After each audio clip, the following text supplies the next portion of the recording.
ويا بزاز الكلبه بالك برك على يمك في دارك. صرا بيناتنا مشاكل سوء تفاهم، الرجال كيف لاقاو يشفوها وانت يا جيمي. والله يقوي المحبه ان شاء الله، والله يبعد علينا ولاد الحرام والمسمومين اللي رموا رجال على راسهم. والسلام عليكم ورحمه الله. السيد عبد القادر، قبل لا اختم وياك بقول لماذا بعد ال40؟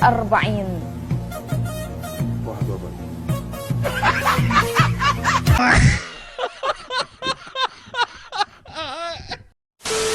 يحب انه انت قلت الان ما زالها تعمل في الملاهي للان في اللحظه اللي نتكلموا. واش راكي تطلبوا؟ نطلب حقي وحق بنتي، نطلب من الدوله الجزائريه حصرني. بقيتوا لي غير انتوما وقلتها لك انت لا نعاودها.